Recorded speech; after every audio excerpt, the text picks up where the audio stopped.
Hello guys, स्वागत है आपका धगाधक न्यूज में। तो गाइस, आज हमारे साथ जुड़ चुके हैं हमारे भाई प्रिय मित्र संतोष। तो क्या हाल है संतोष जी? बढ़िया, मुझे खुशी हुई। हमारे थोड़े ऑडियंस को थोड़ा दो शब्द बताओगे? मेरा नाम संतोष है, मैं एक सीएससी सेंटर रन करता हूँ, साथ में अकाउंट ओपनिंग का भी काम करता तो आज हम कुछ संतोष जी से कुछ यूनिक सवाल जानेंगे।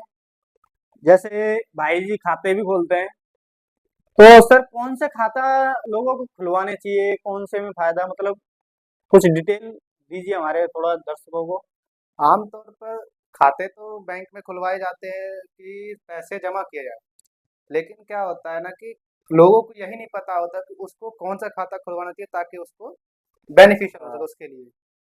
तो बेसिकली एक ह्यूमन नीड के हिसाब से एक आम आदमी के लिए उसके पास कम से कम 3 टाइप के खाते होने चाहिए। पहला, जो उनके लिए daily day to day life में यूज़ कर सकें, जैसे कि एक सेविंग अकाउंट है या फिर कोई गवर्नमेंट स्कीम वाला जिसमें आपके वेजेस ना कटे, आपके पैसे सेफ रहे। दूसरा सिर्फ सेव करने के पर्पज के लिए, कि लॉन्ग टाइम इन्वेस्टमेंट के लिए, कहीं आप पैसे कहीं जमा करोगे अपने पास रखोगे तो चोरी होने का डर रहेगा आपके पास, हाँ, ये है। और बैंक में रखोगे तो आपके पैसे सेफ रहेंगे। तो जो कुछ हमारे दर्शक जो भी मिडिल क्लास फैमिली के हैं, जिनके खाते खुलवाते हैं, बैंकों के चक्कर लगाते हैं, तो वो कंफ्यूज रहते हैं उन्हें कि कौन सा खाता खुलवाना चाहिए। तो उन लोगों को कौन सा खाता खुलवाना चाहिए ताकि उनके पैसे कटे नहीं, क्योंकि ज्यादातर शिकायतें आती हैं। देखिए, आपकी बात से देखो तो मैं मिडिल क्लास में हम 3 लोगों को कैटेगराइज़ कर सकते हो, 3 टाइप के। एक वो जो हैंड टू माउथ होता है, जैसे कि रोज़ कमाते, रोज़ खाते, जो हमारे लेबर क्लास वर्कर आते हैं। कुछ होते हैं सैलरी पर्सन होते हैं, हम्म। कुछ होते हैं जो स्टॉल लगाते हैं, छोटा-मोटा बिज़नेस करते हैं। तो जो स्टॉल लगाते हैं, छोटा-मोटा मतलब जो डे हैंड टू माउथ वाले लोग हैं, उनके लिए गवर्नमेंट ने स्कीम निकाल रखी है, जैसे कि जन धन योजना वाले अकाउंट, जिसे हम आम भाषा में ज़ीरो बैलेंस अकाउंट कहते हैं। वो उनके लिए ज़्यादा बेनिफिशियल होता है, उसमें उनका कोई मेंटेनेंस चार्जेस वगैरह नहीं होता, उनके पैसे सेफ रहते हैं। दूसरा होता है कि सैलरी वाले। अब एक इंडिविजुअल सैलरी पर्सन क्या होता है, उसका एक फिक्स अमाउंट होता है जो पैसे का, उसका हर महीने उसके अकाउंट में आते हैं। तो उसके लिए उसको सैलरी अकाउंट खुलवा लेना चाहिए या सेविंग अकाउंट खुलवाना चाहिए, जिसमें उसके ज़्यादा लिमिट होती है, ज़्यादा बेनिफिशियल ऑप्शंस होते हैं, ज़्यादा ज़्यादा फैसिलिटीज होती है।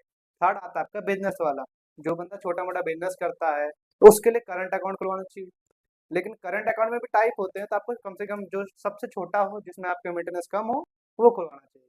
तो उसमें क्या चार्जेस कटते हैं जो करंट अकाउंट होता है, जिसमें है ना कम से कम जो वो होता है, तो उसमें चार्जेस कटते हैं ना उसमें तो कुछ। देखिए, बेसिकली क्या होता है ना कि करंट अकाउंट मोस्टली आपका एक मेंटेनेंस अकाउंट होता है, जो आप बिजनेस पर्पज के लिए यूज करते हो। तो उसमें आपको बैंक कभी भी कोई भी टाइप का इंटरेस्ट आपको प्रोवाइड नहीं करता। आपको फैसिलिटी सारी देगा, चेक बुक, एटीएम और जो भी बैंकिंग फैसिलिटी है, नेट बैंकिंग, मोबाइल बैंकिंग सब देगा।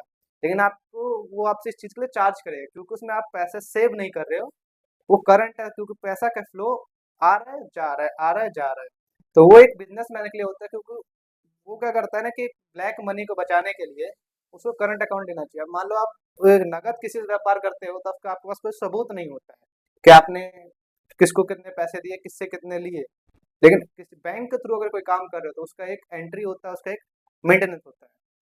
तो तो संतोष जी, जैसे कि किसी बंदे के दो से तीन बिजनेस हैं, तो उन्हें अलग अलग करंट अकाउंट खुलवाने चाहिए या एक से भी काम चल जाएगा? देखिए, वो डिपेंड करता है उनके लेन देन पे कि आप उनका जो टर्नओवर है वो कितना है और किस हिसाब से मेंटेन करता है। हर एक बैंक की एक पॉलिसी होती है, उसके अंडर वो काम करता है, लेकिन वो सब चीज़ों पे एक बाउंडेड होता है आरबीआई के थ्रू। जो हमारा रिजर्व बैंक ऑफ इंडिया क्या कहता है कि किसी भी अकाउंट अगर आप ओपन करते हो, कंज्यूमर से ऑपरेट करता है, तो उसकी कुछ गाइडलाइंस बैंक को प्रोवाइडेड होती है। तो अगर मान लो कोई बंदा एक ही अकेला बंदा 2-3 बिजनेस को रन करता है, उसका टर्नओवर ज़्यादा है, तो उस पे ज़ाहिर है उस पे जीएसटी होगी, उस बिल्कुल। उसके रजिस्ट्रेशन वगैरह होंगी। तो आप मल्टीपल करंट अकाउंट रन कर सकते हो, लेकिन इससे ज़्यादा बेस्ट होता है आप अपने जो इंटरप्राइजेस है उसके नाम पे आप अपना अकाउंट ओपन करें, ताकि उसमें आपको फर्दर अगर मान लो आईटीआर जीएसटी रिलेटेड कोई इशू आए तो आपको नहीं आएगी। अच्छा, ठीक।